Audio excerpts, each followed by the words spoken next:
Hey guys, thanks for dropping by. With the remake of Lion King coming out this week, I want to go back and talk about such a classic film that came out 25 years ago this year. The original Lion King released in 1994. This is a movie that I feel within the 90s, the Disney Renaissance of that decade, this is one of the ones that really stand out amongst the rest for so many reasons. And it's really one that I grew up with and that has been through my life in and out of watching it, and I've just been drawn to it ever since.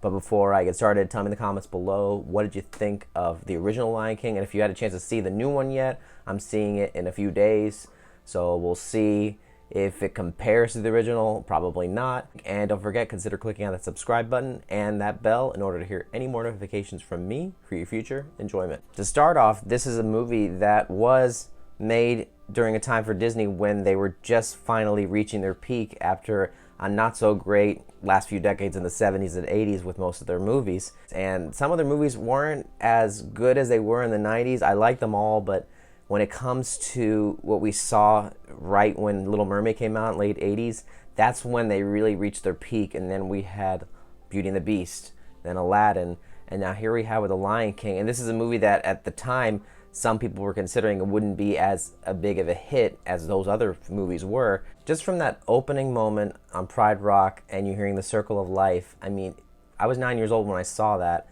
and that was just incredible to see.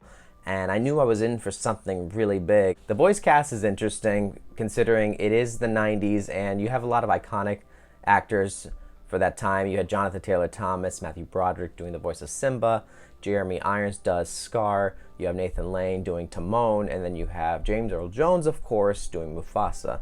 Now, everyone in this cast worked out great, but James Earl Jones really is the most iconic of these all because he is the guy who brought us Darth Vader. And now to bring us another voice to the screen, Mufasa, I mean, no one else can do this role, and I'm so glad Disney decided to keep him for the remake in order to do Mufasa again, because no one can replace James Earl Jones to do Mufasa. Now with the animation, I've said this before, I love 2D animated movies, and with my Aladdin review I said the same thing, and it's a shame we don't get much more of that in today's age, but it makes sense. We're rolling with the times. We're now in the age of computer generated movies, and with the remake of The Lion King, you can see that they have really advanced from the original one, and we wouldn't have been able to get what we're getting this week 25 years ago.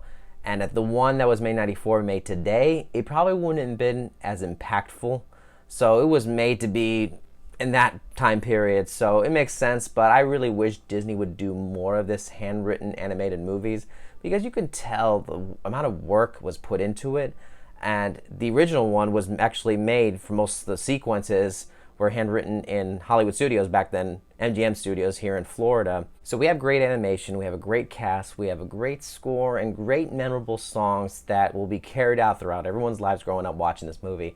But what I really love in the end is just the meaning of the story, the theme of it. Here you have Simba, and he has his father that passes away, and he flees his kingdom, and he learns he has to come back to rightfully take his throne. So it's all about him just figuring out what he's meant to be in his life, and that's something that we can all relate to. And he goes on this whole journey meeting new friends, and he just is pointing to the direction that he is destined to go to. And you all know that I love movies like that are inspiring and that point you into the direction to mold you where you're meant to go. And it's funny because this movie is loosely based off of Hamlet, for those of you that don't know that, and the movie kind of carries out the same way as the original story does for Hamlet. But overall, the theming of it is just something that I love. And that's one thing I love about Disney movies, that they always have a theme.